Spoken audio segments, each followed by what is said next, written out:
من يهده الله فلا مضل له ومن يضلل فلا هادي له واشهد ان لا اله الا الله وحده لا شريك له واشهد ان محمدا عبده ورسوله ارسله بالحق بشيرا ونذيرا اللهم صل على محمد وعلى ال محمد كما صليت على ابراهيم وعلى ال ابراهيم انك حميد مجيد اللهم بارك على محمد وعلى ال محمد كما باركت على ابراهيم وعلى ال ابراهيم انك حميد مجيد اما بعد فان خير الحديث كتاب الله وخير الهدي هدي محمد صلى الله عليه وسلم شر الامور محدثاتها كل محدثة بدعة كل بدعة ضلالة وكل ضلالة في النار فأعوذ بالله من الشيطان الرجيم يا أيها الذين آمنوا اتقوا الله حق تقاته ولا تموتن إلا وأنتم مسلمون وقال يا أيها الناس اتقوا ربكم الذي خلقكم من نفس واحدة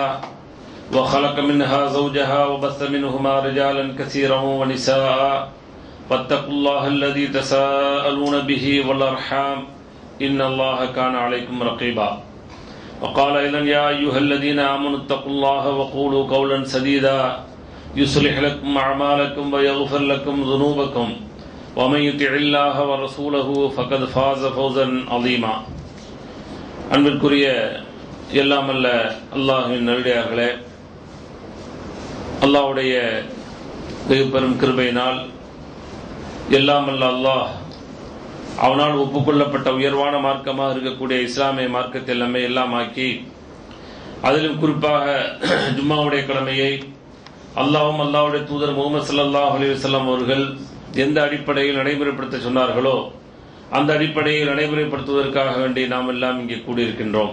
இந்த சந்தர்ப்பங்களிலும் இன்னும் பிற சந்தர்ப்பங்களில் இஸ்லாமிய மார்க்க விளக்கத்தை பெறக்கூடிய நாம் பெறுவதோடு நின்று விடாமல் நிறுத்தி விடாமல் செயல்படுத்தக்கூடிய மக்களாகவும் செயல்படுத்தாத பிற மக்களை செயல்படுத்த தூண்ட வேண்டும் என்ற கோரிக்கையோடு இந்த ஜும்மா உரையை துவங்குகிறேன். இன்றைக்கு வழங்கப்பட்டுள்ள தலைப்பு முஸ்தரிஹுன் அவ் முஸ்தரிஹும் மின், ஓய்வு பெற்றவரும் ஓய்வு கொடுத்தவரும் என்ற தலைப்பு வழங்கப்பட்டிருக்கிறது. இந்த தலைப்பை பொறுத்தவரை நபிகள் நாயகம் ஸல்லல்லாஹு அலைஹி வஸல்லம் அவர்களால் சொல்லப்பட்ட ஒரு அற்புதமான பொன்மொழியாக இருந்து கொண்டிருக்கக்கூடிய அந்த பொன்மொழியுடைய ஒரு துண்டுதான் தலைப்பாக வழங்கப்பட்டிருக்கிறது. அதற்கான விளக்கத்தை நபிகள் நாயகம் ஸல்லல்லாஹு அலைஹி வஸல்லம் அவர்களிடம் நபித்தோழர்கள் தேடினார்கள். அதற்கான விளக்கத்தை நபிகள் நாயகம் ஸல்லல்லாஹு அலைஹி வஸல்லம் அவர்கள் சொன்னார்கள். எனவே அதை நாம் இன்றைய தினம் தெரிந்து அதன் மூலமாக சில விளக்கங்களை பெறுவதன் மூலமாக நாம் எப்படி ஓய்வு கொடுக்க போகிறோம் அல்லது நாம் ஓய்வு பெறப்போகிறோம், எந்த பட்டியலில் நாம் சேரப்போகிறோம் என்பதற்கான அந்த தேர்வை இன்ஷா அல்லாஹ் ஒரு தேர்வு களமாக இன்றைய நாளுடைய குறிப்பாக இந்த தலைப்பு நமக்கு அமையும் என்ற அடிப்படையிலே இன்றைய உரையை நாம் இன்ஷா அல்லாஹ் அமைத்துக் கொள்வோம்.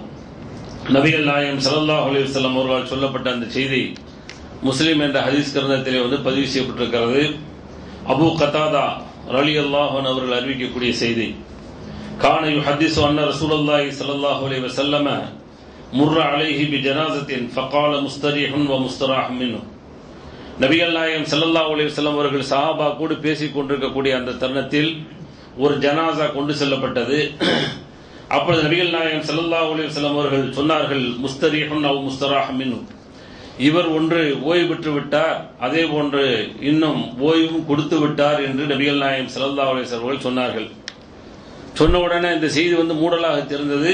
உடனே காலு யா ரசூலல்லாஹ், அல்லாஹ்வுடைய தூதர் அவர்களே, மல் முஸ்தரிஹ் வல் முஸ்தராஹ் மின்ஹு, முஸ்தரிஹ் வல் முஸ்தராஹ் மின்ஹு என்று சொல்கிறீர்களே, அப்படி என்றால் என்ன விளக்கம், எங்களுக்கு விளக்கத்தை தாருங்கள் என்று நபிகள் நாயகம் ஸல்லல்லாஹு அலைஹி வஸல்லம் அவருடைய நபித்தோழர்கள் கேட்டார்கள்.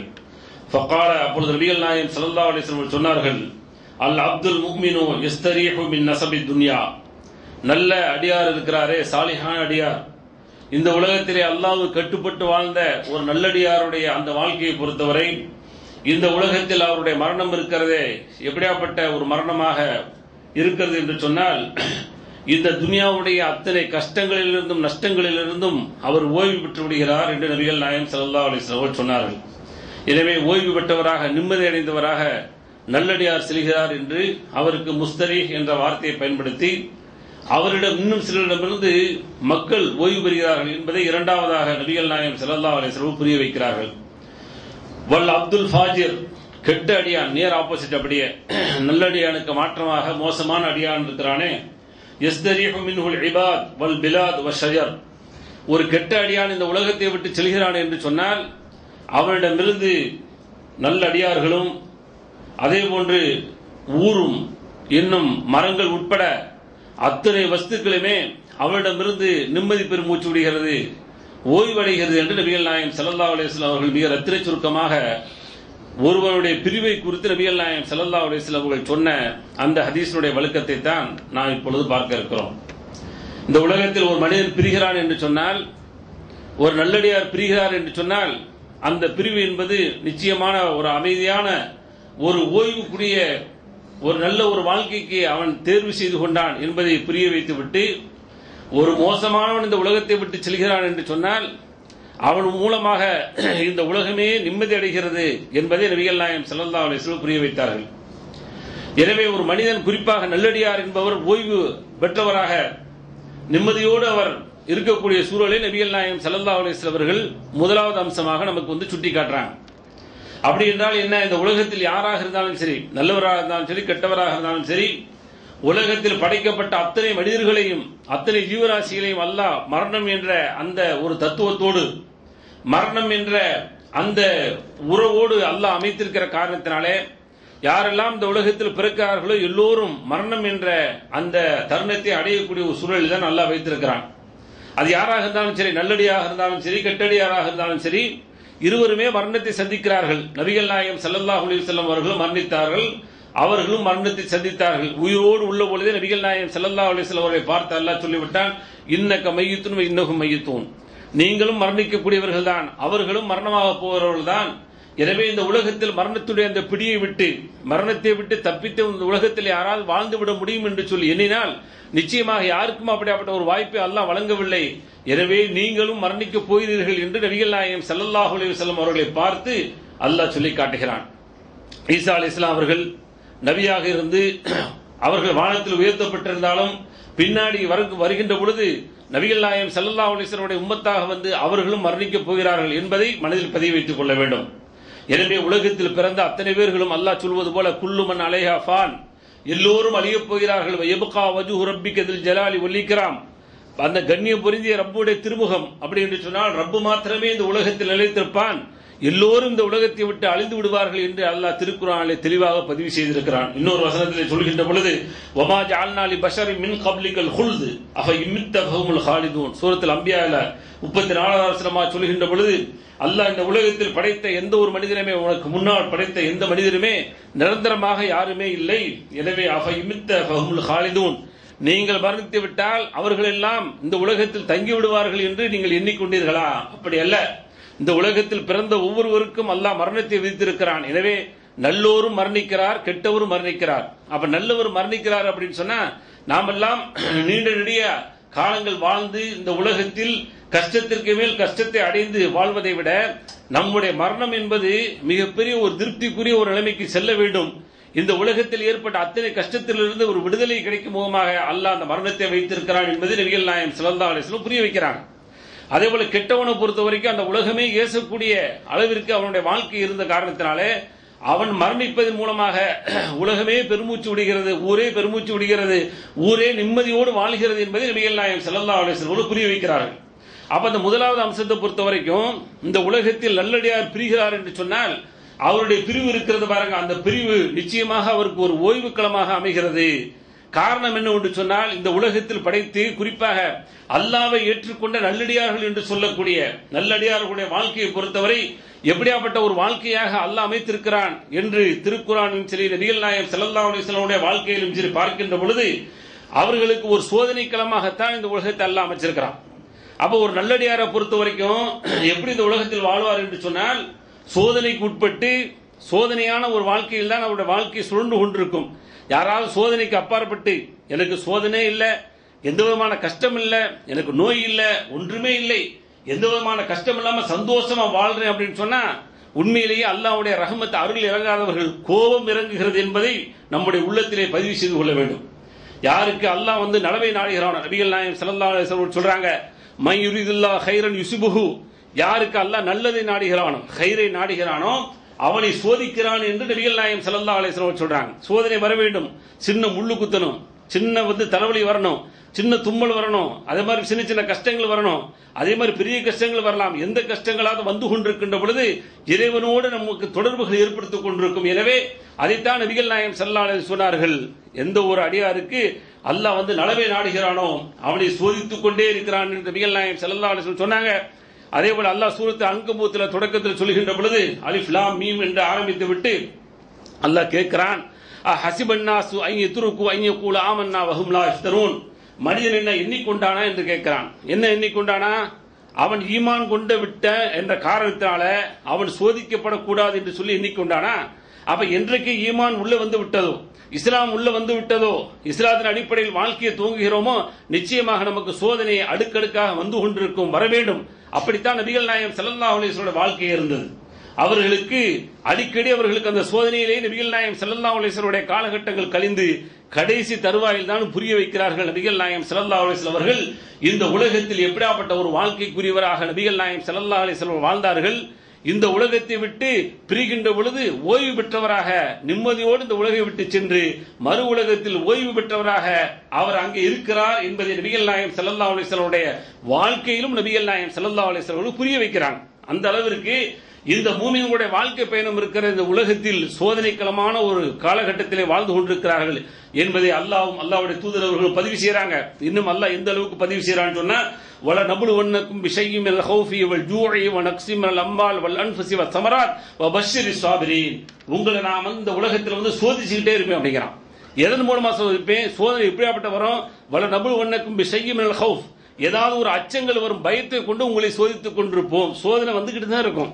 திடீர்னு பார்ப்பீங்க, கம்பெனிக்குள்ள போகும்போது முதிர் பயம் வரும், திடீர்னு போவீங்க அங்க போகும்போது கஃபீரோட பயம் வரும், திடீர்னு போவீங்க ஃபோர்மேனோட பயம் வரும், எது வேண்டாலும் வரும், எது வேண்டாலும் சோதனையாக இருக்கும். ரோட்ல போயிட்டு இருக்கும் போது அங்க பாத்தீங்கன்னா பஞ்சர் ஆகும், ஏதாவது ஒரு பிரச்சனை.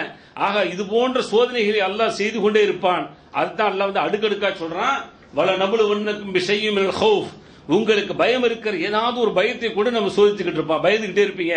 அந்த சோதனை அதில் நீங்கள் வெற்றி கொள்ள வேண்டும். மினல் ஹௌஃபி வல் ஜூஇ, பசியின் மூலமாக சோதிப்போம். பசிங்கிறது நமக்கு தெரியாம வாழ்க்கை போயிட்டு இருக்கிறது.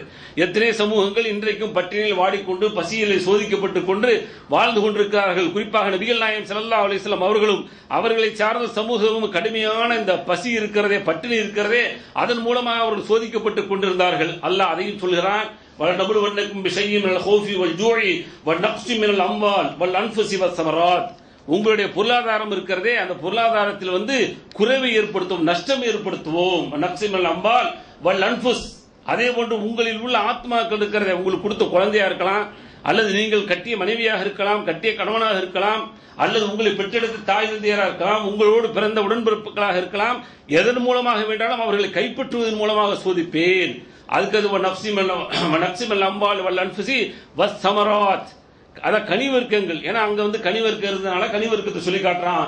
அதே மாதிரி நாம் செய்யக்கூடிய தொழில்துறைகள், நாம் எங்க வேலை பார்க்கிறோம் அந்த வேலைகள் போய்விடக்கூடிய சூழலில் எல்லாம் சோதனைகள் அடுக்கடுக்காக இந்த உலகத்தில் நாம் கொடுத்து கொண்டிருப்போம் என்று அல்லாஹ் சொல்லிவிட்டு வபஷ்ஷிரிஸ் ஸாபிரீன், பொறுமையாளர்களுக்கு நபியே சுப செய்தி சொல்லுங்கள் என்று அல்லாஹ் சொல்லி காட்டுகிறான்.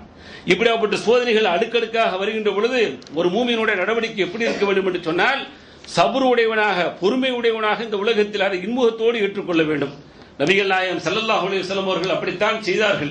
அப்படியாப்பட்டவர்களுக்கு தான் அல்லாஹ் மிகப்பெரிய அருட்கொடைகளை உலகத்திலே இங்கே வழங்காவிட்டாலும் மறுமையிலே வழங்குகிறான் என்பதை நபிகள் நாயகம் ஸல்லல்லாஹு அலைஹி வஸல்லம் சொல்றாங்க. எந்த அளவுக்கு சொன்னா, ஒரு அடியானுடைய உயிர், அதாவது குழந்தையை வந்து கைப்பற்றுகின்ற பொழுது அந்த அடியான் எப்படி நடந்து கொண்டான் என்று அல்லாஹ் அந்த மலக்குமார்கிட்ட கேட்கின்ற பொழுது அந்த மலக்குமார்கள் சொல்கிறார்கள், ரொம்ப பொறுமையோடு இருந்து கொண்டு, எந்த அளவுக்கு என்று சொன்னால் அந்த பொறுமைக்கு அடுத்து அவன் சொன்ன வார்த்தை என்ன, அல்லாஹ் எந்த வார்த்தையை எதிர்பார்க்கிறானோ அந்த வார்த்தையை சொன்னான். இன்னா லில்லாஹி வ இன்னா இலைஹி ராஜிஊன், எனக்கு கிடைத்த குழந்தை மட்டுமா போனது, நானும் நாளைக்கு செல்ல போகிறேன்.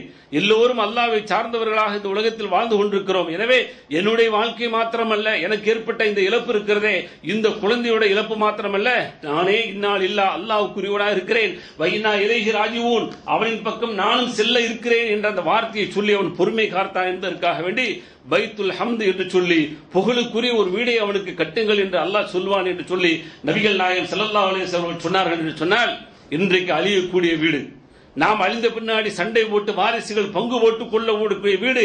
ஆனால் மறுமையிலே அல்லாஹ்விற்காக வேண்டிய சோதனைகளை அடுக்கடுக்காக தாங்கி வாழ்கின்ற பொழுது நிம்மதியோடு தங்கக்கூடிய அற்புதமான ஒரு வீட்டை அல்லாஹ் கட்டித் தருகிறான் என்று சொன்னால் அதுதான் நபிகள் நாயகம் ஸல்லல்லாஹு அலைஹி வஸல்லம் சொன்னார்கள். நல்லடியார் இந்த உலகத்தை விட்டு மறைகின்ற பொழுது ஓய்வு பெற்றவனாக நிம்மதி பெற்றவனாக அவனை செல்கிறான் என்று நபிகள் நாயகம் ஸல்லல்லாஹு அலைஹி வஸல்லம் அவர்கள் முஸ்தரீஹுன் சுகம் பெற்றவனாக இருக்கிறான் என்று நபிகள் நாயகம் ஸல்லல்லாஹு அலைஹி வஸல்லம் சொன்னார்கள்.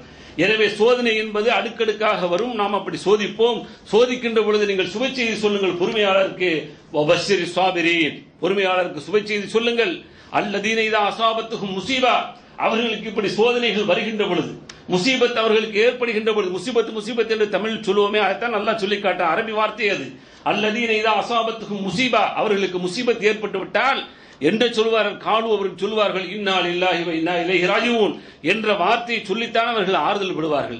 என்ன சோதனை நடந்தாலும் சரி, எவ்வளவு பெரிய இழப்புகள் நடந்தாலும் சரி, வீடு எரிகிறது, நாம் கட்டிய மனைவி மௌத்தா போயிடுச்சு, அல்லது என்னுடைய தொழில்துறைகள் ஒன்றுமில்லாமல் போய்விட்டது, அல்லது காலையில போய் ஆபீஸில் நிற்கும் போது எனக்கு உனக்கு வேலை இல்லை என்று சொல்லி எனக்கு கடிதம் தரப்படுகிறது என்று சொன்னால் அதையெல்லாம் அப்படியே இன்முகத்தோடு சந்தோஷத்தோடு தாங்கக்கூடிய உள்ளம் இருக்கிறதே, அந்த பொறுமை இருக்கிற அது வேண்டும் என்று சொல்லி அல்லாஹ் எதிர்பார்க்கிறான். இதெல்லாம் உலகத்தில் நடக்கின்ற பொழுது நாம் என்ன செய்யறோம்? இந்த உலகத்தை விட்டு பிரிந்து விட்டு செல்கின்ற பொழுதுதான் நமக்கு நிம்மதியான ஒரு வாழ்க்கையை அங்க அல்லாஹ் தயாரா இருக்கிறான். எனவே அந்த வாழ்க்கைக்கு தயாராக இருக்க வேண்டும் என்று சொல்லித்தான் இவ்வளவு ரத்தின சுருக்கமான வார்த்தையை நபிகள் நாயகம் ஸல்லல்லாஹு அலைஹி வஸல்லம் சொல்லி நீங்கள் சுகம் பெற்றவர்களாக இந்த உலகத்திலிருந்து செல்லுங்கள். காரணம் என்ன? இந்த உலகத்தில் வாழ்கின்ற பொழுது உங்களுக்கு அடுக்கடுக்கான சோதனைகள் வரும். அடுத்த சூரத்துல் முல்க்ல 2வது வசனமாக சொல்கின்ற பொழுது இந்த உலகத்தில் உங்களை படைத்தது நோக்கம் என்ன? நீங்கள் படைச்ச உடனே நீங்க சொகுசா இருக்கணும், இஸ்லாத்துல வாழும் பொழுது நீங்கள் சொகுசா இருக்க வேண்டும் என்று சொல்லி எண்ணினால் நிச்சயமாக அது சுகமான ஒரு வாழ்க்கை அல்ல. நிச்சயமாக உங்களுக்கு இந்த வாழ்க்கை சுகமாக தெரியும், ஆனால் சோதனையான ஒரு வாழ்க்கை, நரகத்திற்குரிய ஒரு வாழ்க்கையில் வாழ்ந்து கொண்டிருக்கிறோம் என்பதை புரிந்து கொள்ள வேண்டும். அல்லாஹ் என்ன சொல்றான்? அல்லதி ஹலக்கல் மூத்த வல் ஹயாத்த லியப்லுவக்கும் அய்யுக்கும் அஹ்ஸனு அமலா, உங்களுக்கு வாழ்வையும் சரி மரணத்தையும் சரி நாம் படைத்திருக்கிறோம். எதற்காக வேண்டி? லியப்லுவக்கும் அய்யுக்கும் அஹ்ஸனு அமலா, உங்களில் யார் நல்லமல் செய்கிறார்கள் என்பதை சோதிப்பதற்காக வேண்டித்தான் இந்த வாழ்வு மரணத்தை தந்திருக்கிறேன் என்று அல்லாஹ் சொல்லி காட்டுகிறான். வாழ்வு மரணம் எல்லாமே கொடுத்திருக்க எதுக்குன்னு சொன்னா நாம் இந்த உலகத்தில் எப்படி இருக்கிறோங்கிறத டெஸ்ட் வைக்கிறேன் அப்படிங்கிறான். இன்னைக்கு டெஸ்ட் வைக்கக்கூடிய ஒரு அற்புதமான ஒரு களத்தில் நின்று கொண்டிருக்கிறோம் என்று சொன்னால் இந்த டெஸ்ட் வாழ்க்கை இருக்கு பாருங்க, எவ்வளவு பெரிய தோல்வியை தழுவக்கூடிய ஒரு வாழ்க்கையாக இருந்துடலாம். அதனால இதிலிருந்து எவ்வளவு வேகமாக விடைபெற்று செல்ல வேண்டுமோ அதுதான் நமக்கு நல்ல சுகமான ஒரு வாழ்க்கைக்குரிய ஒரு இடமாக அமைந்து விடுகிறது என்பதற்காக வேண்டி இவ்வளவு அற்புதமான வார்த்தையை நபிகள் நாயகம் ஸல்லல்லாஹு அலைஹி வஸல்லம் பதிவு செய்தார்கள். எனவே அல்லாஹ் சோதனைக்காக இந்த உலகத்தை ஆக்கியிருக்கிறான் என்பது முல்க்ல சொல்வது போல சூரத்து அன்ஃபால்ல 28வது வசனமாக, சூரத்து தகாபுன் என்ற அத்தியாயத்தில் 15வது வசனமாக சொல்லுகின்ற பொழுது வஅலமு விளங்கிக் கொள்ளுங்கள் அன்னமா அம்வாலுக்கும் அவுலாதுக்கும் ஃபித்னா, உங்களுடைய குழந்தைகளும் சரி உங்களுடைய பொருளாதாரம் சரி சோதனை என்பதை நீங்கள் புரிந்து கொள்ளுங்கள். எனக்கு குழந்தைகள் செல்வங்கள் அல்லாஹ் கொடுத்துக் கொண்டிருக்கிறான், என்னுடைய மனைவி மூலமாக நான் பெற்றெடுத்துக் கொண்டே இருக்கிற குழந்தைகளை, அதற்கடுத்து பேர குழந்தைகளை பெற்றுக் கொண்டிருக்கிறேன், இப்படியே குழந்தை பேரு மூலமாக நான் சந்தோஷப்பட்டுக் கொண்டிருக்கிறேன் என்று சொல்லி அது சந்தோஷத்திற்காக உங்களுக்கு தரவில்லை, மாற்றமாக அது ஒரு சோதனை என்று அல்லாஹ் சொல்லி காட்டுகிறான். எனக்கு பொருளாதாரம் கூடிக்கொண்டே இருக்கிறது, வருடங்கள் கூட கூட என்னுடைய பேங்க் அக்கௌண்டும் சரி என்னுடைய சொத்துக்களும் சரி கூடிக்கொண்டே இருக்கிறது என்று சந்தோஷப்பட்டு விடாதீர்கள். இன்னமா அம்பாலுக்கும் அவுலாதுக்கும் ஃபித்னா, அது எல்லாம் சோதனை என்பதை புரிந்து கொள்ள வேண்டும். வஅன்னல்லாஹ இன்தஹு அஜ்ருன் அதீம், ஆனால் மகத்தான கூலி நிம்மதி பெருமூச்சு சோதனை இல்லாத ஒரு இடம் இருக்கிறது என்று சொன்னால் அது மறு உலகம்தான் என்பதை புரிந்து கொள்ளுங்கள் என்று அல்லாஹ் சொல்லி காட்டுகிறான். அதே போலதான் தகாபுல்ல சொல்கின்ற பொழுது இன்னும் கொஞ்சம் வித்தியாசப்படுத்த வார்த்தையை சொல்கிறான். இன்னமா அம்பாலுக்கும் அவுலாதுக்கும் ஃபித்னா, உங்களுடைய குழந்தைகளும் உங்களுடைய பொருளாதாரமும் சோதனை என்பதை புரிந்து கொள்ளுங்கள். வல்லாஹு இன்தஹு அஜ்ருன் அலீம், அல்லாஹ் தான் மகத்தான கூலியை உங்களுக்கு வழங்குகிறான் என்று சொல்லி இந்த உலகத்தை பொறுத்தவரை சோதனை களம் என்பதாக அல்லாஹ் சொல்லி காட்டுகிறான். அதாவது நபிகள் நாயகம் ஸல்லல்லாஹு அலைஹி வஸல்லம் அவர்கள் அந்த மரண தருவாயில் இருக்கின்ற பொழுது புரிய வைக்கிறாங்க, இந்த உலகம் என்பது ஒரு சோதனை களம்தான், இந்த உலகம் என்பது கஷ்டத்திற்குரிய ஒரு இடம்தான், நிம்மதியாக ஒரு இடம் இருக்கிறதே, மரணத்திற்கு பின்னாடி உள்ள வாழ்க்கை இருக்கிறதே, அந்த வாழ்க்கை தான் நிம்மதியான வாழ்க்கை. யாருக்கு? நல்லோர்களுக்கு என்பதை நபிகள் நாயகம் ஸல்லல்லாஹு அலைஹி வஸல்லம் புரிய வைக்கிறாங்க. நபிகள் நாயகம் ஸல்லல்லாஹு அலைஹி வஸல்லம் அவர்கள் புரிய வைக்கக்கூடிய செய்தி எந்த அளவுக்கு தெளிவாக இருக்கிறது. அனஸ் ரலியல்லாஹு அன்ஹு அறிவிக்கிறாங்க, நபிகள் நாயகம் ஸல்லல்லாஹு அலைஹி வஸல்லம் மரண தருவாயிலே கடுமையான கஷ்டப்பட்டு இருக்காங்க. எல்லாத்துக்கும் தெரியும். இன்னைக்கு அப்படி கஷ்டப்பட்டா ஊரே ஏசக்கூடிய சூழலை பார்க்கறான். அவன் மரணமாகறான். மரணமாகும் போது சாதாரணமா மூத்தா போனா ரொம்ப அவனுடைய உயிர் போறதுக்கு ரொம்ப கஷ்டப்பட்டான் என்று சொல்லி கொச்சையாக பேசுகிறோம். தயவு செய்து நாவடக்க வேண்டும் சகோதரர்களே. எதையும் நாம் அறிந்தவர்கள் அல்ல. யாரை பற்றி பேசுவதற்கு எந்த உரிமையும் கிடையாது. உள்ளத்தை திறந்து பார்க்கக்கூடிய உரிமை நமக்கு இல்லை. அல்லாஹ் மாத்திரமே அறிந்திருக்கிறான் உள்ளத்தை திறந்து பார்க்கக்கூடியது. உள்ளத்தில் உள்ள எண்ணோட்டங்களை எல்லாம் அறியக்கூடியவன் அல்லாஹ் ஒருவன் மாத்திரமே. எனவே நீங்களும் நானும் உலகத்தில் எவனுமே அறிய முடியாத ஒரு சக்தி தான் அல்லாஹ்வுடைய சக்தி என்பதை புரிந்து கொள்ள வேண்டும். அதுல கூறு போட்டது மாதிரி நினைச்சோம் சொன்னா முதலில் இணை வைத்த குற்றவாளி யார் அப்படி செய்கிறோமோ அவன் குற்றவாளியாக அல்லாஹ்விடத்தில் தண்டிக்கப்படுவான் என்பதை மறந்துவிடக் கூடாது. அதனால் என்ன செய்யறோம், நாக்கு எது வேண்டாலும் பேசு என்பதற்காக வேண்டி யாரெல்லாம் கஷ்டப்படுகிறார்கள் அவர்களை பார்த்து அவனுக்கு எப்பொழுது பார்த்தாலும் முசீபத்து பிடிச்சிருக்கு, அவங்க வீட்டில் எப்ப பார்த்தாலும் சோதனை இறங்கி கொண்டு இருக்கிறது என்று சொல்லி கேவலமாக கொச்சையாக பேசுகிறேன். அடக்கத்தோடு சொல்லிக் கொள்கிறேன், அப்படியாப்பட்ட வீடு அருள் வளங்கள் சூழ்ந்த வீடு என்பதை புரிந்து கொள்ள வேண்டும். எங்கு சோதனைகள் இறங்கி கொண்டிருக்கிறதோ, எந்த வீடு சோதனைகள் பிடித்து தினந்தோறும் ஒருவர் மாற்றி ஒருவர் கஷ்டப்பட்டுக் கொண்டிருக்கிறார்களோ, நாம் நினைப்பது போன்று அது முசீபத்து தான். ஆனால் அந்த முசீபத்து அல்லாஹ் ரஹமத்தாக அருளாக இறக்கி கொண்டிருக்கிறான். அவர்களுடைய வாழ்க்கை இருக்கிறதே ஒரு சோதனைக்கான ஒரு வாழ்க்கை, அதை இன்பகரமான ஒரு வாழ்க்கையாக மாற்றக்கூடிய பொறுமை என்பது இருந்துவிட்டால் அல்லாஹ்விடத்தில் மகத்தான கூலி இருக்கிறது என்பதை தான் நபிகள் நாயகம் ஸல்லல்லாஹு அலைஹி வஸல்லம் புரிய வைக்கிறார்களே. எனவே அந்த ஒரு கட்டம் தான் நபிகள் நாயகம் ஸல்லல்லாஹு அலைஹி வஸல்லம் வாழ்க்கை பயணம் சென்று கொண்டே இருந்தது. போர்க்களங்கள், அதற்கடுத்து தினந்தோறும் பட்டினிகள் பசிகள் என்ற ஒரு வாழ்க்கையோடு நபிகள் நாயகம் ஸல்லல்லாஹு அலைஹி வஸல்லம் பயணம் சென்றது என்று சொன்னால் இந்த உலகத்தினுடைய அந்த அற்ப வாழ்க்கை இருக்கிறதே அதை ஏற்றுக்கொள்ள நபிகள் நாயகம் ஸல்லல்லாஹு அலைஹி வஸல்லம் அவர்கள் மனமரவில்லை, தயங்கினார்கள், அதை விரும்பவில்லை. அதனால்தான் பட்டினியோடு கிடந்தார்கள். படுக்கை கூட படுக்கின்ற பொழுது தன்னுடைய உடலில் அந்த படுக்கையினுடைய அந்த விருப்பினுடைய கட்டினுடைய அழுத்தங்கள் மேலில் பதிவு செய்கின்ற பொழுதுதான் கொஞ்சம் உணர்வோடு தூங்குவோம், இறைவனை மறக்காமல் தூங்குவோம் என்ற உணர்வெல்லாம் அவர்களுக்கு மேலங்கிய காரணத்தினால்தான் இந்த உலகத்தில் நான் ஏழ்மையாகவே வாழ்ந்து மரணிக்கிறேன் என்று சொல்லி நபிகள் நாயகம் ஸல்லல்லாஹு அலைஹி வஸல்லம் வாழ்க்கை பயணம் கஷ்டமாக சென்றது சோர்களே. அதே தருணத்தில் தான் நபிகள் நாயகம் ஸல்லல்லாஹு அலைஹி வஸல்லம் மரண தருவாய் நிகழ்ந்து கொண்டிருக்கிறது. மரண தருவாயை பொறுத்தவரை கடுமையான தலைவலி உருவக்கம், இன்னொரு பக்கம் மயக்கம் வரக்கூடிய அளவிற்கு பல 2-3 நாட்கள் தொடராக அவர்களுக்கு அது போன்ற பிரச்சனைகளை சந்தித்துக் கொண்டிருக்கக்கூடிய அந்த உக்கிரமான சூழலில் தான் நபிகள் நாயகம் ஸல்லல்லாஹு அலைஹி வஸல்லம் அவர்கள் அங்கே எந்திரிக்கிறார்கள். முடியவில்லை, இன்னும் கொஞ்ச நேரம் கழிச்சு எந்திரிக்கிறாங்க. தண்ணி எல்லாம் மேலே ஊற்றி கொண்டு சஹாபாக்களிடம் சில உரைகள் எல்லாம் கொடுக்கிறார்கள். அது வேறு வரலாறு. ஆக இப்படி நடந்து கொண்டிருக்கக்கூடிய காலகட்டத்தில் தான் இந்த கஷ்டங்களை எல்லாம் தன்னுடைய ஈரக்குலை என்று சொல்லக்கூடிய தன்னுடைய மகள் அருமை மகள் ஃபாத்திமா ரலியல்லாஹு அன்ஹா அவர்கள் பார்க்கிறாங்க. பார்த்துட்டு தந்தை படக்கூடிய கஷ்டங்களை பார்த்து சகித்துக் கொள்ள முடியல. தந்தை இந்த அளவுக்கு மரண வேதனை அடைந்து கொண்டிருக்கிறார்களே, அவர்கள் மரணமாகிவிட்டால் அவர்களுடைய இந்த வேதனையெல்லாம் குறைந்துவிடும். ஆனால் மரணமாகாத ஒரு சூழலில் இவ்வளவு பெரிய கஷ்டங்களை அடைந்து கொண்டிருக்கிறார்கள் என்று சொல்லி அவர்களுடைய அந்த கஷ்டத்தை பார்த்துவிட்டு ஃபகாலத் ஃபாத்திமா அலைஹிஸ்ஸலாம் அவர்கள் சொன்னார்கள். என்ன சொன்னார்கள் தெரியுமா? வா கர்பாபா, என்னுடைய தந்தைக்கு ஏற்பட்ட கஷ்டமே என்று சொல்லி புலம்பக்கூடிய ஒரு வார்த்தையை சத்தமிட்டு சொன்னார்கள். ஃபகால லஹா நபி ஸல்லல்லாஹு அலைஹி வஸல்லம் உடனே அல்லாஹ்வுடைய தூதர் அவர்கள் சொன்னார்கள், அருமை மகளுக்கு சொன்னார்கள். என்ன சொன்னார்கள் தெரியுமா? லைஸ அலா அபீக குர்பும் பாதல் யௌம், மகளே நீ நினைத்துக் கொண்டிருக்கிறார் தகப்பன் கஷ்டப்பட்டு நினைக்கிற, ஆனால் இன்றைய நாளுக்கு பின்னால் உன்னுடைய தகப்பனுக்கு எந்த விதமான கஷ்டமே இல்லை. கஷ்டத்தை எல்லாம் முடித்துவிட்டு இன்பகரமான ஒரு வாழ்க்கைக்கு உன்னுடைய தகப்பனார் செல்லப் போகிறார் என்பதை நீ நிம்மதியோடு நீ ஏற்றுக்கொள்ள, ஆறுதல் அடை என்று சொல்லி நபிகள் நாயகம் ஸல்லல்லாஹு அலைஹி வஸல்லம் சொன்னார்கள். என்று சொன்னால் இந்த உலகத்தில் கஷ்டம்தான், இந்த உலகத்தில் சோதனை தான், நெருக்கடியான ஒரு வாழ்க்கை தான், இதுதான் மூமின்களுடைய வாழ்க்கை. இப்படியாப்பட்ட ஒரு வாழ்க்கையிலிருந்து விடுதலை பெற்று ஓய்வு பெறக்கூடிய ரிட்டையர்ட் என்று சொல்கிறோமே, நான் தொழில் செய்கிறது ரிட்டையர்ட் பெற்றுட்டேன், என்னுடைய சம்பளத்தின் மூலமாக என்னுடைய தாய் தந்தையருக்கு ஓய்வு கொடுத்து நீங்க ஊர்ல ரெஸ்ட் எடுக்க சொல்லிட்டேன்னு சொல்லி, இதெல்லாம் நாம் ஏமாற்றக்கூடிய வார்த்தை, நாமளே நம்மளை ஏமாற்றிக் கொள்ளக்கூடிய வார்த்தை, நம்மளை சொல்லி நமக்கு என்ன செய்த ஒரு ஆறுதல் பெற்றுக்கொள்ளக்கூடிய ஒரு வார்த்தையை தவிர, ஆனால் முழுமையான நிம்மதி எல்லோருக்கும் அல்லாஹ் எங்கே வழங்குகிறான் என்று சொன்னால் மரணத்திற்கு பின்னாடி உள்ள வாழ்க்கை இருக்கிறது. நல்லடியாராக இருந்தால் அல்லாஹ் கொடுக்கக்கூடிய இன்பகரமான வாழ்க்கை, அதுதான் உண்மையிலே ஓய்வு பெற்ற வாழ்க்கை என்பதை நபிகள் நாயகம் ஸல்லல்லாஹு அலைஹி வஸல்லம் புரிய வைக்கிறாங்க. அதைத்தான் நபிகள் நாயகம் ஸல்லல்லாஹு அலைஹி வஸல்லம் அவர்கள் மரணத்துடைய இறுதி தருவாயிலே பதிவு செய்தார்கள். லா குர்ப பாதல் யௌம், இன்றைய நாளுக்கு பின்னால் உன்னுடைய தகப்பனாருக்கு எந்த விதமான கஷ்டமே கிடையாது, இதோடு கஷ்டங்கள் முடிந்து விட்டது, அவர் நிம்மதியோடு செல்கிறார், ஓய்வு எடுக்க செல்கிறார் என்று தன்னுடைய அருமை மகளுக்கு நபிகள் நாயகம் ஸல்லல்லாஹு அலைஹி வஸல்லம் சொன்னார்கள். அல்லாஹ் நம்மளை பார்த்தா தான் சொல்றான், நாளைக்கு அந்த நிம்மதி பெற்ற ஆத்மா, நல்ல ஆத்மா, நல்ல அடியார் இருக்கிறார், எப்படி செல்வார்? யா அய்யத்துஹன் நஃப்ஸுல் முத்மஇன்னா, இந்த உலகத்தில் நிம்மதியோடு நீங்கள் வாழாவிட்டாலும் சரி, இன்றைக்கு வந்து கொண்டிருக்கிறேன் நல்ல ஆத்மாவே, நீ எப்படி செல்லு என்று சொன்னால் உதுகுலி, நீ வந்து நல்ல முறையில் வார், ரப்போடு திருப்தி அடைந்தவனாக நீ ரப்பு கொடுக்கக்கூடிய அந்த இன்பகரமான சொர்க்கத்தில் நுழைந்து வா என்று சொல்லி அவனுக்கு சுப செய்தி சொல்லப்பட்டவனாக நல்ல ஆத்மா இருக்கிறதே, அந்த ஆத்மாவுக்கு அழகான அழைப்பு கொடுக்கப்பட்டு அவன் உள்ளே செல்வான் என்று அல்லாஹ் திருக்குர்ஆனிலே பதிவு செய்கிறான். நபிகள் நாயகம் ஸல்லல்லாஹு அலைஹி வஸல்லம் அவர்களும் ஒரு செய்தியை பதிவு செய்கிறார்கள். என்று சொன்னா, இந்த உலகத்தில் பாருங்க, கஷ்டம் என்று சொல்கின்ற பொழுது அந்த கஷ்டத்தை எல்லாம் இன்பமாக ஏற்றுக்கொள்ள வேண்டும். சொல்கிறார் 60 வயது அல்லது 70 வயது அதிகப்படியாக பெரும்பாலும் வாழ்பவர்கள் வந்து 60-70 தான். அது கூட இன்னைக்கு தாண்டல. பாத்தீங்கன்னா ஹார்ட் அட்டாக் என்று சொல்லி இன்றைக்கு இருப்பவர்கள் நாளைக்கு இல்லை என்ற ஒரு வாழ்க்கையோடு இன்றைக்கு வாழ்க்கை பயணம் சென்று கொண்டிருக்கிறது. எனவே 60-70 என்பதை அடைவது எல்லாம் ரொம்ப ரேராக, ரொம்ப குறைவாக இருந்து கொண்டிருக்கிறது. அதே மீறி 100 என்று எட்டுவது இருக்கிறதே, அது இன்னும் மிக குறைவாக இருந்து கொண்டிருக்கிறது. எனவே அதையெல்லாம் பார்த்து ஆறுதல் அடையக்கூடாது.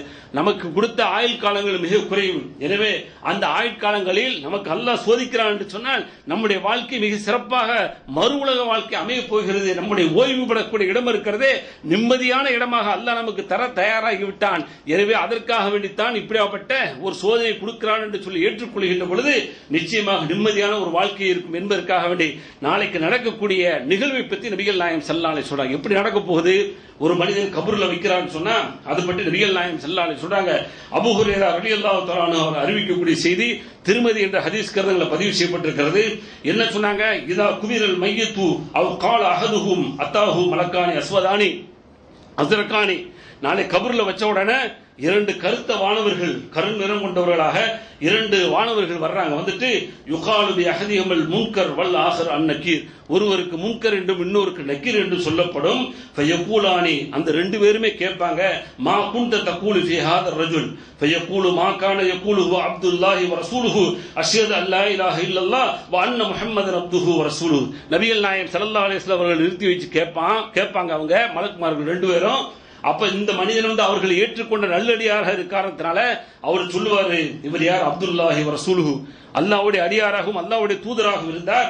அஷ்ஹது அல்லா இலாஹ இல்லல்லாஹ் வ அன்ன முஹம்மதன் அப்துஹு வ ரசூலுஹு, நான் அல்லாஹ்வை ஏற்று அவரை ஏற்றுக்கொண்டு ஒரு நல்லடியான் என்ற அந்த வார்த்தையை சொல்லுவான். ஃபயகூலானி கத் குன்னா நஅலமு அன்னக தகூலு ஹாதா, இப்படி நீ சொல்வே என்று நாங்கள் அறிந்திருந்தோம் என்று சொல்லி அந்த மலக்குமார்கள் பதில் சொல்வார்கள். சொல்லிவிட்டு ثم يفسح له في قبره 70 ذراعا في 70, 70க்கு 70 என்ற அளவிலே அவனுக்கு அந்த கபர் இருக்கிறதே ரொம்ப விஸ்தீர்ணமாக ஆக்கப்படும். அங்கதான் ஓய்வு. இங்க பாத்தீங்கன்னு சொன்னா நெருக்கடியான ஒரு வாழ்க்கை, ஒரு 2000 ஸ்கொயர் ஃபீட் 1500 ஸ்கொயர் ஃபீட் வாங்குறதுக்கு பெரும்பாடாக இருக்கிறது. குறிப்பாக நகரங்கள், சிட்டிகள் என்று சொன்னால் அவன் கற்பனையே செய்ய முடியாத அளவுக்கு வாழ்க்கை. குறிப்பா மெட்ராஸ் போன்ற நகரங்கள் அதுக்காக வாங்க முடியுமா என்று சொன்னால் அவன் என்ன செய்ய முடியாது. ஒரு பெரிய அளவில் வந்து சம்பாதிக்கக்கூடியவர்கள் வேண்டால் கற்பனை செய்யலாம் அல்லது வாங்கலாம், சாத்தியக்கூறு உண்டு. ஆனால் சிறிய அளவில் சம்பாதிக்கக்கூடியவர்களுக்கு அந்த கற்பனையே எட்டாது. அதான் யதார்த்தம். ஆனால் அல்லாஹ் அந்த கபூர்ல கொடுக்கிறான் 70க்கு 70 என்ற அளவில் 70க்கு 70 முழங்கள் வந்து ரொம்ப விஸ்தீர்ணமாக்கப்படுகிறது அந்த கபூர்ல. அதோடு அல்லாஹ் விடல சும்ம யுனவ்விரு லஹு ஃபீஹி, இன்னைக்கு பவர் கட் ஆயிட்டு இருக்கு. சில ஏரியாக்கள்ல பவர் பிரச்சனை கொஞ்சம் கம்மி ஆயிருச்சு, இருந்தாலும் இன்னும் கொஞ்சம் அப்படி இருக்கு இப்படி இருக்கு, ஏதோ ஒரு ஆறுதல் அவ்வளவுதான். ஆனா அங்க பாத்தீங்கன்னா நல்ல பிரகாசம் அடைஞ்சுக்கிட்டே இருக்கும். சும்மா யுனவ்விரு லஹு ஃபீஹி, அந்த கபர் வந்து ஒளிமயமாக்கப்படும். எப்பொழுதுமே பிரைட் தான், அங்க இருட்டுக்கு வேலை கிடையாது, எப்பவுமே வெளிச்சம், பவர் கட்டே கிடையாது. அந்த அளவுக்கு அல்லாஹ் பிரகாசமாக ஆக்கி வைக்கிறான். சும்மா யுகாலு லஹு, அவனுக்கு சொல்லப்படும் நம் நீ தூங்கு என்று சொல்லப்படும். அப்ப இவன் விட மாட்டான். மனசுக்கு ஒரு ஆசை வரும். ஏன்னா இவ்வளவு பெரிய இன்பங்க. ஏன்னா இந்த உலகத்தில் வந்து குடிசை வீடு கூட இல்லாம வாடகை வீட்டிலையும் ரொம்ப கஷ்டமான ஒரு வாழ்க்கையை சந்தித்த அந்த மனிதன் அல்லாஹ்வோடு இன்பகரமான ஒரு வாழ்க்கையை வந்து சுகித்துக் கொண்ட அந்த மனிதன் இறந்த பின்னாடி அங்கே சரியான பதில் சொன்ன பின்னாடி அல்லாஹ் அவனுக்கு இவ்வளவு பெரிய வாழ்க்கையை கொடுத்துட்டு நீ தூங்கு என்று சொன்ன உடனே அவன் தூங்க விரும்புவானா? என்ன தெரியுமா சொல்லுவான்? நான் என்னோட குடும்பத்தாரோட போய் சொல்லிட்டு வந்துறேன். ஏன்னா நிறைய பேர் வந்து வீணா போயிட்டு இருக்கிறான், வீணடிச்சுக்கிட்டு இருக்கான் வாழ்க்கையை. அவன் வந்தான்னு சொன்னா அவனுடைய அந்த கபர் இருக்கிறது ரொம்ப இருட்டான வாழ்க்கையா போயிடும் அப்படிங்கிற மாதிரி நினைத்து கொண்டு அவர் சொல்றாரு, எனக்கு ஒரு சந்தர்ப்பம் கொடுத்தா போய் சொல்லிட்டு வந்துடுவனே என்று சொல்லி கேட்கின்ற பொழுது அல்லாஹ் ஃபயகூலானி, அந்த மலக்குமார்கள் சொல்றாங்க, உங்களுக்கு அதெல்லாம் வேலை இல்லை அப்படிங்கிற மாதிரி சொல்லிவிட்டு நம் கனௌமத்தில் அரூஸ், எப்படி புது மாப்பிள்ளை வந்து ரொம்ப அசதியில வந்து நல்ல சந்தோஷமா தூங்குவாரோ அதுபோன்று நீங்கள் தூங்குங்கள் என்று சொல்லி அவர்களே அந்த மலக்குமார்கள் தூங்க வைத்து விடுவார்கள் என்று நபிகள் நாயகம் ஸல்லல்லாஹு அலைஹி அலைஹி அவர்கள் நல்லோர்களுக்கு கிடைக்கக்கூடிய ஒரு பகுதியை சொல்றாங்க. அது நீண்ட ஹதீஸ், அது உள்ள போகல. அப்ப என்ன இதிலிருந்து வழங்குறோம்னு சொன்னா, நல்லடியார்களை பொறுத்தவரை இந்த உலகத்துடைய கஷ்டங்களில் இருந்து, இந்த உலகத்திலே துன்பங்களில் இருந்து விடுபட்டு நல்லதொரு வாழ்க்கைக்கு அவர்களுடைய பயணம் ஆகிவிடுகிறது என்பதை நபிகள் நாயகம் ஸல்லல்லாஹு அலைஹி வஸல்லம் புரிய வைக்கிறாங்க. அடுத்து இரண்டாம் கட்டமாக சொல்கின்ற பொழுது வல் முஸ்தராஹ் மின்ஹு, அவனிடமிருந்து உலக மக்கள் ஓய்வு பெறுகிறார்கள். யார்கிட்ட சொன்னா, அயோக்கியர்கள் இருக்கிறார்களே, மோசமானவர்கள் இருக்கிறார்களே, அவர்களிடமிருந்து இந்த உலகத்தில் உள்ள நல்லடியார்களும் அங்கு உள்ள மரங்களும் எந்த அளவுக்கு சொல்றாங்க. ஏன்னா மரம் வெட்டிகள்லாம் வருவான் பின்னாடி அல்லாஹ் அறிவிச்சு கொடுத்தானே நம்ம தெரியல. மரங்களும் பிலாது ஊர்களும் நிம்மதி பெற்று வாழும் என்று சொன்னார்களே, அப்படியாப்பட்டவர்கள் இந்த உலகத்தில் மரணிக்கின்ற பொழுது இந்த உலகம் பெருமூச்சு விடும் என்று நபிகள் நாயகம் ஸல்லல்லாஹு அலைஹி வஸல்லம். அப்ப ஒரு சாரார் நான் சொன்னா, அவர் பட்ட கஷ்டத்தை நிம்மதி பெற்று நல்ல இடத்துக்கு போயிடுறாரு. இன்னும் ஒருத்தன் மூத்தா போறாம இருக்க, கெட்டவன் மோசமானவன், அவன் மூத்தா போகும் பொழுது அவனுடைய சார்ந்த அந்த ஊர்களும் அந்த மக்களும் நிம்மதி பெருமூச்சு விடுது. ஃபிரௌன் மூத்தா போனான், ஈமான் கொண்டவர்களுக்கு பெரிய நிம்மதியை எல்லாம் கொடுத்தான். அதுபோன்று உலகத்தில் வாழக்கூடிய இன்றைக்கும் சரி, இன்னைக்கு பாத்தீங்கன்னா ரவுடியை இன்னைக்கு போட்டு தள்ளி வெட்டிடு அப்படின்னு சொல்றான் அப்படின்னு சொன்னா, அப்ப அதனால என்ன பெரிய பாதிப்பு நல்லா தெரியுது, அரசாங்கத்துக்கு தெரியுது. இப்படியாப்பட்டவர்களை விட்டு வைத்தால் அவன் என்ன செய்ய மாட்டான், ஊர் மக்களை சரியான முறையில் வாழ விட மாட்டான். ஊர் மக்கள் நிம்மதியோடு அவர்களுடைய பொருளாதாரத்தை வழியில கொண்டு போக முடியாது என்பதை புரிந்து கொண்ட காரணத்தால் தான் அவன் என்ன செய்யுது, கவர்மெண்டே இன்றைக்கு தீர்த்து கட்டக்கூடிய அளவிற்கு அவர்களுக்கு உத்தரவுகள்லாம் பிறப்பிக்க காரணத்தினாலே இன்றைக்கு பல ரவுடிகள் சுட்டுக் கொல்லப்படுறாங்க. அரசியல் காரணங்கள் எந்த காரணங்களாக இருந்தாலும் சரி, இன்றைக்கு பல ஊர்கள் பல இடங்கள் ஏரியாக்கள் பெரிய நிம்மதி விட்டு என்ன செய்றாங்க, வாழ்றாங்க. காரணம் நான் சொன்னா, அவ்வளவு பெரிய அயோக்கியம் பண்ணிக்கிட்டு தான் பாருங்க. அவன் இந்த உலகத்தை விட்டு போனதுனால எங்களுக்கு நிம்மதி என்று சொல்லக்கூடியது இருக்கு பாருங்க. இது மாதிரி ஆளாக நாம இருக்கக்கூடாது. முதல் சாராராக நபிகள் நாயகம் ஸல்லல்லாஹு அலைஹி வஸல்லம் சொன்னது போல உள்ள சாராரில் ஆக வேண்டும். இரண்டாவது சாராரில் ஒருவனாக மாறிவிட்டால் அல்லாஹ் பாதுகாக்க வேண்டும். இந்த ஊரும் நிம்மதி பெருமூச்சு விடும். மறுமையிலே போய் அவன் படக்கூடிய கஷ்டங்கள் இருக்கிறதே மிக மோசமான கஷ்டங்கள். நபிகள் நாயகம் ஸல்லல்லாஹு அலைஹி வஸல்லம் அவர்கள் அப்படிப்பட்ட மோசமான மனிதர்களை நபிகள் நாயகம் ஸல்லல்லாஹு அலைஹி வஸல்லம் தங்களுடைய வாழ்நாளிலே தீர்த்து கட்டியிருக்கிறார்கள் என்பது பல சம்பவங்கள் இருந்தாலும், அபு ராஃபி என்ற ஒருவனை நபிகள் நாயகம் ஸல்லல்லாஹு அலைஹி வஸல்லம் அவர்களே கொன்னுட்டாங்க. ஏன்னா அவன் வாழ்வது மூலமாக நிம்மதியே இல்லை என்று இருக்கின்ற பொழுது அவனை எப்படி வாழ விடணும், வாழ விடுவதை விட அவனை சாக வைப்பது மேல் என்று சொல்லி நபிகள் நாயகம் ஸல்லல்லாஹு அலைஹி வஸல்லம் அவர்கள் அபு ராஃபியை கொல்வதற்காக ஆள் அனுப்புறாங்க. ஹிஜாஸ் பிரதேசத்தில் ஒரு பெரிய யூதனாக வாழ்ந்து நபிகள் நாயகம் ஸல்லல்லாஹு அலைஹி வஸல்லம் அவர்களுக்கும் அவர்களை சார்ந்தவர்களுக்கும் கடுமையான நோவினை என்று சொன்னால், அப்ப பாருங்க, நபிகள் நாயகம் ஸல்லல்லாஹு அலைஹி வஸல்லம் பொறுமைக்கு ஒரு உதாரணம் வேண்டும் என்று சொன்னால் அவர்தான். அந்த அளவுக்கு பொறுமையாக இந்த நபிகள் நாயகம் ஸல்லல்லாஹு அலைஹி வஸல்லம் அவர்கள் தாங்க முடியவில்லை. அபு ராஃபியை போய் நீங்க என்ன செய்யுங்க, அவனை போய் வெட்டிட்டு கொன்னுட்டு வந்துருங்க, தீர்த்து கட்டிருங்க என்று சொல்லி நபிகள் நாயகம் ஸல்லல்லாஹு அலைஹி வஸல்லம் அனுப்பக்கூடிய அளவிற்கு அவளுடைய கொடுமைகள் அங்கு என்ன செய்யுது, கடுமையாக இருந்துச்சு. அப்ப நபிகள் நாயகம் ஸல்லல்லாஹு அலைஹி வஸல்லம் சில நபி தோழர்கள் அனுப்பும் பொழுது அப்துல்லாஹ் இப்னு அத்தீக் என்ற நபி தோழரை தலைவராக நியமிச்சு, நீ அபு ராஃபியை கொன்று விட்டு வா என்று சொல்லி ஹிஜாஸ் பிரதேசத்தில் உள்ள அவனுடைய கோட்டைக்கு ஆள் அனுப்புறாங்க. அப்ப சஹாபாக்கள் போகும்போது இவர் அமீரா இருக்காங்க, தலைவர் என்ன சொல்றாருன்னு சொன்னா, நீங்க எல்லாம் இங்க நில்லுங்க, நான் அவனை என்ன செய்யறேன், கொண்டுட்டு வந்துடுறேன், போய் என்னன்னு பார்த்துட்டு வரேன் அப்படின்னு சொல்லி போறாரு. போகும்பொழுது மகரிபுடைய நேரமாகுது. எல்லாரும் என்ன செய்யறாங்க, வெளியில போயிட்டு இருந்த வேலையாட்கள் எல்லாம் தங்களுடைய அந்த ஆடு மாடுகளை எல்லாம் மேய்த்து விட்டு உள்ள கொண்டு வந்திருக்கக்கூடிய சூழல். இவர் என்ன செய்யறான்னு சொன்னா, ஒரு ஓரமா ஒதுங்கி தன்னுடைய போர்வையை கொண்டு போர்த்தி கொண்டு ஒளிந்து கொள்றாரு அந்த கோட்டைக்கு வெளிப்புறத்துல. எல்லாரும் உள்ள போடுறாங்க. மகரிபாய் இருட்டாக நேரத்தில் அந்த காவலன் சொல்றான், யாரெல்லாம் வெளியில் இருக்கிறீங்க அல்லாஹ்வுடைய அடியாரே உள்ள வந்துரு அப்படின்னு சொன்ன உடனே தனக்கு அனுமதி கிடைச்சிருச்சு என்று சொல்லி என்ன செய்யறாங்க, அப்துல்லாஹ் இப்னு அத்தீக் ரலியல்லாஹு அன்ஹு அவர்களும் உள்ள வந்துடுறாங்க. கதை கிடையாது, புகார்ல வரக்கூடிய செய்தி. உள்ள வந்துடுறாங்க. உள்ள வந்த உடனே உள்ள ஒதுங்கி கொள்றாங்க. இவன் என்ன செய்யறான், அந்த கேட்லாம் எல்லாம் தாப்பா போட்டுட்டு ஒரு சாவியை போய் என்ன செய்ய இடத்துல கொலிய வைக்கிறான். அதையும் பார்த்து கொள்றாங்க. பார்த்த உடனே இவன் போய் ஓரமா ஒதுங்கிக்கிறான். அதுக்கு பின்னாடி இவங்க இருந்து கவனிக்கிறாங்க. சத்தத்தை பார்த்தா அந்த இவன் அபு ராஃபி இருக்காம அவனை சுற்றி ராக்கதைகள் பேசப்பட்டு அங்க ரொம்ப சந்தோஷமா இருக்கிறான். ராக்கதைகள்லாம் பேசி முடிச்ச உடனே எல்லாரும் போய் படுத்துறாங்க. படுத்த உடனே மாடிப்படிவுடைய ஏறி ஒவ்வொரு வாசலா திறக்கிறார். எத்தனை வாசல் சொல்லி வரல, பல வாசல்கள் இருக்கு. ஒவ்வொரு வாசலா திறக்கிறார். சொல்றாங்க, அவங்களே சொல்றாங்க, ஒரு வாசல் திறந்து தாப்பா போட்டுக்கிறேன், அடுத்த வாசல்ல போய் தாப்பா போட்டு இப்படியே போவேன். காரணம் என்னன்னு சொன்னா, நான் அவனை தீர்த்து கட்டிட்டு கொலை பண்ணிட்டு ஓடி வரும்போது குறைஞ்சபட்சம் நான் கொலை பண்ணிட்டு என்ன செய்யணும், நான் கொலை பண்ணி முடிச்சோடனே என்ன யாரும் பிடிச்சா பரவாயில்ல, ஆனா நான் கொலை பண்ற முன்னாடி பிடிச்சிடக்கூடாதுங்கிறக்க வேண்டி கதவுகளை தாப்பா போட்டுட்டே போய் அவன் எடுத்து அடைஞ்சிட்டேன். அடைஞ்ச உடனே எல்லாரும் படுத்துட்டாங்க. ஆனா கரு இருட்டாரு, வீட்டை இருட்டாக்கி படுத்திருக்கான் குடும்பத்தோட. அப்போ ஒரு சத்தம் போடுறாங்க. அபூ ராஃபி அப்படின்னா ஊங்கிற அப்ப சத்தம் வந்து திசையை நோக்கி பார்த்து உடனே போய் குத்துறாங்க. குத்த உடனே சத்தம் வருது. இருந்தாலும் என்ன செய்றாங்க, கொஞ்சம் லேசா வந்து ஒதுங்கி அப்படியே அமைதியா இருக்கிறாங்க. இருந்தாலும் அவங்களுடைய மனசுல வந்து சந்தேகம் வந்து என்ன வந்துருதுன்னு சொன்னா, இவன் வந்து இன்னும் கொல்லப்பட்டானா என்னன்னு தெரியல, இருந்தாலும் இன்னும் கொஞ்ச நேரம் இருப்போம் என்று சொல்லிட்டு கொஞ்ச நேரம் அமைதி காத்துட்டு கொஞ்ச நேரம் கழிச்ச உடனே திரும்ப உள்ள போயிட்டு அபூ ராஃபி அப்படின்னு சத்தம் போட்ட உடனே அப்படி சத்தம் போடுறான். என்ன சத்தம் வந்துச்சு அப்படின்னு சொல்லி கேட்க உடனே உன்னுடைய தாய் வந்து நாசமாகட்டும் சொல்லி திட்டுறான். திட்டிட்டு என்னை வந்து ஒருத்தன் வந்து கொல்ல வந்தான் என்று சொன்ன உடனே மீண்டும் போறாங்க, மீண்டும் ஒரு குத்து குத்துறாங்க. அப்பொழுதும் அவன் சாகவில்லை. அதற்கு அடுத்து தன்னுடைய வாள் இருக்கிற அந்த வாளை வைத்து வயிற்றில் குற்றி முதுகுப்புறம் வர வைத்து விட்டார்கள். அதோடு அவன் மௌத்தா போயிட்டான் அப்படிங்கிற செய்தி மாதிரி ஒரு உணர்ந்துகிட்டு என்ன செய்றாங்க, திரும்ப வாசலை திறந்து வெளியில வர்றாங்க. வெளியில வந்துட்டு அந்த படியில இறங்குறாங்க. இறங்கும் பொழுது சில நேரங்களில் இந்த படியில வச்சுட்டு அந்த படியில விட்டு விழுவோம் பாருங்க, அதே மாதிரி படி முடிஞ்சிருச்சுன்னு சொல்லி தவறா கால் வச்சு கீழே விழுகிறாங்க. விழுந்தவன கால் உடைஞ்சிருது. இதனால அப்படியே இழுத்துட்டு வந்து வெளியில ஒரு ஒதுக்குப்புறமா நிக்கிறாங்க. இந்த அளவுக்கு பாருங்க, நபிகள் நாயகம் ஸல்லல்லாஹு அலைஹி வஸல்லம் போட்ட உத்தரவை நிறைவேற்றுவதற்காக வேண்டி அந்த திட்டம் சரியாக நிறைவேறியதா என்பதை பார்த்து விட்டு தான் போகணும். நான் கொண்டுட்ட இருந்தாலும் காலையில இவன் ஒரு பெரும் தலைவன், இவனுடைய கூட்டத்துக்கு வந்து இந்த மரண செய்தி அறிவிப்பாங்க. அந்த மரண செய்தி அறிவிச்சா நம்ம நபி ஸல்லல்லாஹு அலைஹி வஸல்லம் போவோம். இல்லைன்னு சொன்னா அவன் மரண செய்தி அறிவிக்கலன்னு சொன்னா இன்னும் மௌத்தா போகல என்று சொல்லி நம்ம புரிந்து கொள்ளலாம் என்பதற்கு அவன் நிக்கிறாங்க. அது மாதிரி காலையில வந்து சேவல்லாம் கூவுது, விடியுது, உடனே மரண செய்தி கேட்குது. அபூ ராஃபி வந்து என்ன கொல்லப்பட்டு விட்டார் என்ற செய்தி கேட்டவுடனே இவங்க நைசா வந்து நபி ஸல்லல்லாஹு அலைஹி வஸல்லம் வந்து விஷயத்தை சொல்றாங்க. சொல்லிட்டு காலை காட்டுறாங்க. நபி ஸல்லல்லாஹு அலைஹி வஸல்லம் உடனே தங்களுடைய கையால் என்ன செய்றாங்க, காலை தடவுகிறார்கள். அந்த கால் வந்து சரியாக ஆகிறது. இது எனக்கு பொருந்தல உனக்கு பொருந்தல என்பதை விட புகாரில் வரக்கூடிய செய்தி நபிகள் நாயகம் ஸல்லல்லாஹு அலைஹி வஸல்லம் அவர்களுக்கு கொடுத்த மிகப்பெரிய அற்புதம் ஒன்று.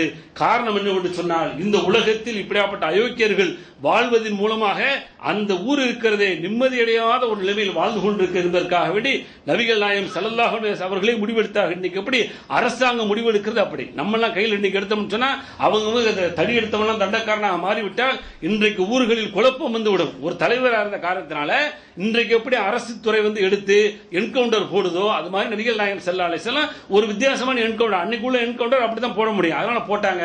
அதே மாதிரி காபு பின் அஷ்ரஃப் இருக்கா பாருங்க, அந்த காபு பின் அஷ்ரஃபும் அதே மாதிரி தான். அது மதீனால உட்கார்ந்து செஞ்சுட்டு இருந்தான், இவன் ஹிஜாஸ்ல உட்கார்ந்து செஞ்சுக்கிட்டு இருந்தான். ஹிஜாஸ் பகுதியில இவன் பாத்தீங்கன்னு சொன்னா மதீனாவுக்குள்ள உட்கார்ந்துகிட்டே பயங்கரமான அநியாயம். காபு பின் அஷ்ரஃபை பொறுத்த வரைக்கும் மாலிக் கிடையாது, அவர் சஹாபி. காபு பின் அஷ்ரஃப் இவன் பண்ண அந்த கொடுமை பார்த்துட்டு அங்கேயே நபி ஸல்லல்லாஹு அலைஹி வஸல்லம் சொன்னாங்க, இவனையும் என்ன செய்யுங்க, நீங்க கொன்று தீர்த்து கட்டிடணும். ஏன்னா அரசு அதிகாரம் பவர் இருக்கிறனால அங்க உத்தரவு போட்டாங்க. அது வந்து என்ன செய்ய முஹம்மது பின் மஸ்லமா ரலியல்லாஹு அன்ஹு அவர்கள் வந்து பொறுப்பேற்றுக் கொள்றாங்க. நான் அவனை என்ன செய்யறேன், தீர்த்து கட்டிடுறேன், கொன்னுறேன். ஆனால் நபிகள் நாயகம் ஸல்லல்லாஹு அலைஹி வஸல்லம் ஒரு உத்தரவு கேட்கிறாங்க, அல்லாஹ்வுடைய தூதரே நான் போய் கொல்றேன், ஆனா கொல்வதற்கு முன்னாடி அவனிடம் தந்திரமாக பேசி அவன்கிட்ட போய் நல்ல பிள்ளையா மாறி அவனை போய் கொல்லணும். அதற்காக வேண்டி சில தந்திரங்கள் செய்வேன், உங்களை கூட திட்டுவேன், எனக்கு அனுமதி தாருங்கள் என்று சொல்லி நபிகள் நாயகம் ஸல்லல்லாஹு அலைஹி வஸல்லம் கேட்டவன நபி ஸல்லல்லாஹு அலைஹி வஸல்லம் பரவாயில்ல என்ன திட்டி நீ என்ன செய்யணுமோ செஞ்சு, ஆனா அவனுடைய தொந்தரவுல இருந்து மனிதர்கள் காப்பாற்றப்பட வேண்டும், அதுதான் மெயின். என்னை திட்டுவதனால ஒரு இழப்பும் கிடையாது, போ அப்படின்னு சொல்லி அனுப்புறாங்க. அதே மாதிரி அவன்கிட்ட போறாங்க. போன உடனே அவன் பார்க்குற என்ன வந்திருக்கிற இல்ல முகமது இருக்கிறாங்களே அவங்கள்ட்ட வந்து எங்களுடைய பொருளாதாரத்தெல்லாம் வாங்கி இதுவும் புகாரில் வரக்கூடிய செய்தி, எங்களுடைய பொருளாதாரத்தெல்லாம் வாங்கி எங்களை வந்து என்ன ரொம்ப மோசமான நலிவான நிலைமையை கொண்டு போயிட்டாரு.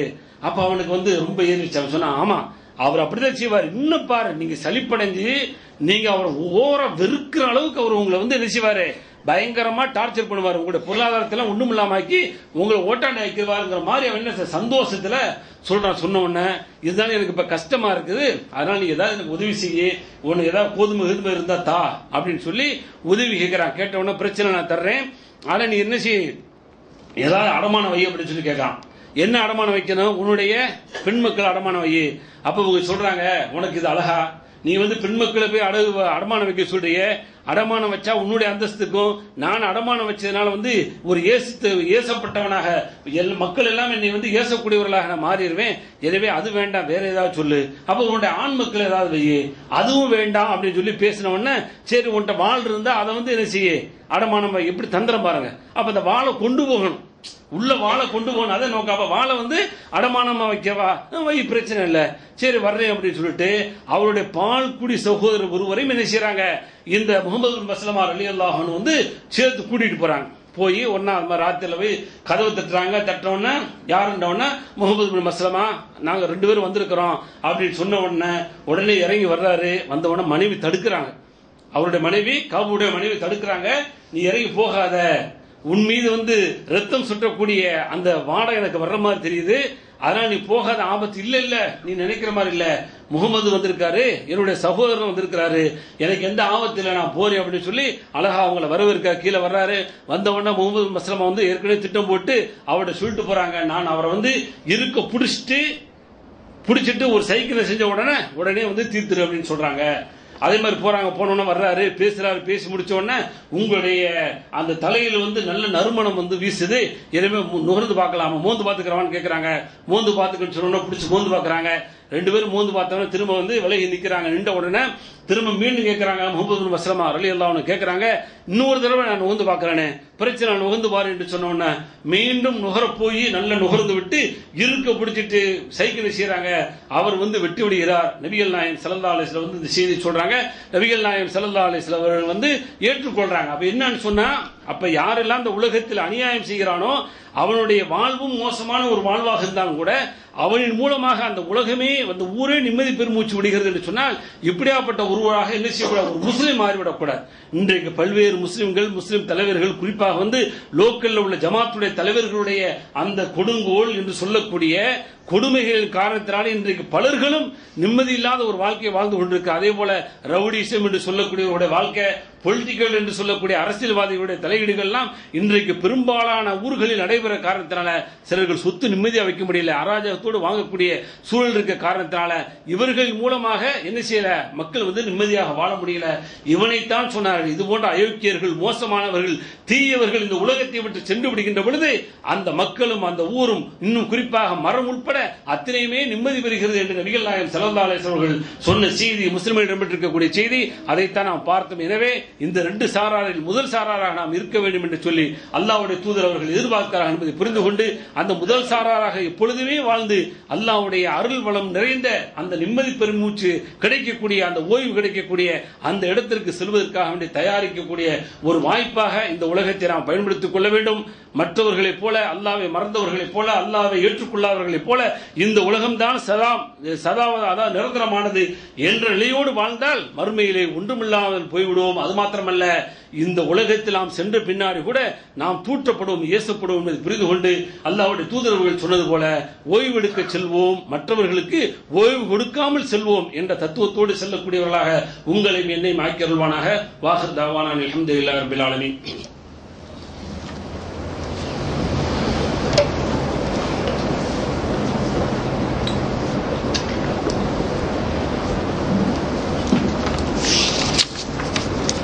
பிஸ்மில்லாஹிர் ரஹ்மானிர் ரஹீம்.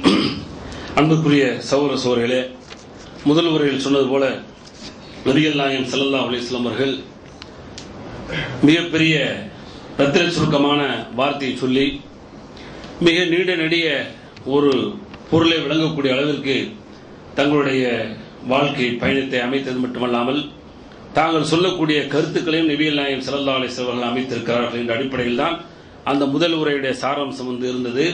எனவே அந்த அடிப்படையில் இந்த உலகத்தில் நாம் உலகத்தை விட்டு சென்றுட்டோம் சொன்னா நம்மை பற்றி நினைவு கூறப்படணும். எப்படி நினைவு கூறப்படணும் சொன்னா, நாம் விட்டு சென்ற அந்த நல்லவிகள் இருக்கு பாருங்க, அந்த நல்லவிகள் மூலமாக பல மக்கள் பயனடைந்து இன்னும் இது போன்றவர்கள் உருவாக வேண்டும் என்ற ஒரு நிலைமைக்கு என்ன செய்யணும், நம்முடைய வாழ்க்கை பெற அமையணும்.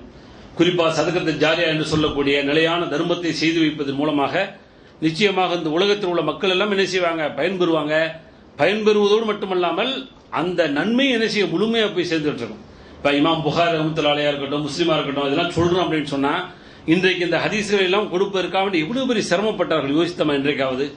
ஆனால் இதையெல்லாம் இன்றைக்கு ரசித்து கேட்கிறோம், புகாரியை வாங்கி படிக்கிறோம், புகாரி ரஹ்மத்துல்லாஹி அப்படி சொல்லியிருக்கிறாங்க, அவருடைய வாழ்க்கை பயணத்தை பார்க்கிறோம். இதே மாதிரி ஒவ்வொருத்தரும் எத்தனை அறிஞர்கள் இன்றைக்கு உலகத்தில் தோன்றினார்களோ அவர்கள் தகுந்தவாறு முயற்சி பண்ணியிருக்கிறாங்க. ஆனால் அதே சமயத்தில் சில தவறுகள் செய்திருக்கலாம், தவறுகள் இடம்பெற்றிருக்கலாம். அதை நீக்கிட்டு அடுத்து நல்லது எதுவோ அதை கொண்டு நம்ம என்ன செய்யணும், நாம் ஒரு பாடமாக படிப்பனையாக அவர்கள் மூலமாக குறிப்பா புகாரி ரஹ்மத்துல்லாஹி கொடுத்தது, முஸ்லிம் கொடுத்தது, இன்னும் ஹதீஸ் துறையில் கொடுத்த அந்த அறிஞர் பெருமக்கள், அதுபோல தஃப்சீர் என்று சொல்லக்கூடிய விரிவுரையை கொடுத்த அறிஞர் பெருமக்கள், இன்னும் இதனுடைய குறிப்பாக இந்த ஹதீஸ் துறையில அறிவிப்பாளர்களுடைய தராதரத்தை கொடுத்த அந்த அறிஞர் பெருமக்கள், இப்படி பாத்தீங்கன்னு சொன்னா இவர்களெல்லாம் இந்த உலகத்தை விட்டு சென்று விட்டாலும் கூட இன்றைக்கு நினைவு கூறக்கூடிய அளவிற்கு அவருடைய வாழ்க்கை பயணம் சென்று கொண்டிருக்கிறது. அது மாத்திரமல்ல, இவர்களை விட மேலானவர்களாக சஹாபா பெருமக்களுடைய வாழ்க்கை பயணத்தை பார்த்தால் முழுக்க முழுக்க தங்களுடைய வாழ்க்கை கஷ்டமாக இருந்தாலும் இந்த உலகத்தில் விட்டு சென்று விட்டாலும் கியாமத் என்று சொல்லக்கூடிய உலகம் அழிகின்ற வரை அல்லாஹ் அவர்களை பொருந்திக் கொண்டான் என்று ஒரு நற்பெயரை அவர்களுக்கு சூட்டக்கூடிய அளவிற்கு ரலியல்லாஹு அன்ஹு என்று சொல்லி எல்லா உம்மத்துகளும் இன்றைக்கு நாம் சொல்கிறோம் என்று சொன்னால் எவ்வளவு பெரிய சிறப்புக்குரிய வாழ்ந்திருக்கிறாங்க. நல்ல ஒரு ஓய்வுக்குரிய ஒரு இடத்திற்கு சென்று விட்டாலும் அவருடைய வாழ்க்கை பயணம் இன்றைக்கு நிலைத்திருக்கிறதே. இப்படி நிலைத்திருக்கக்கூடிய ஒரு வாழ்க்கை பயணமாக நல்ல தர்மங்களை, நல்ல செயல்பாடுகளை, நல்ல திட்டங்களை இந்த உலக மக்களுக்கு நிச்சயமாக விட்டு சென்றால் அதன் மூலமாக மறுமைக்கு நமக்கு பலனாக அமையும். மட்டுமல்ல, நம்மை பற்றி அவர்கள் பேசுவார்கள், நம்மை போன்று ஒரு முன்மாதிரியாக எடுத்து அவர்களும் தங்களுடைய வாழ்க்கை பயணத்தை அமைத்துக் கொள்வார்கள் என்ற ஒரு பாடத்தையும் இந்த ஹதீஸ் மூலமாக பெறுவோம். நல்லவற்றை செய்து நல்லவற்றின் மூலமாக நாம் ஓய்வு பெறக்கூடிய அந்த மறு வாழ்க்கையை பெறுவதற்குண்டான முயற்சிகள் செய்வோம். எல்லாம் அல்லாஹ் விடப்பட்ட நல்லவர்களாக உங்களையும் என்னையும் ஆக்கி அருள்வானாக. வாஹிர் தாவானா அல்ஹம்துலில்லாஹி ரப்பில் ஆலமீன். அஸ்ஸலாமு அலைக்கும் வரஹ்மத்துல்லாஹி வபரகாத்துஹு.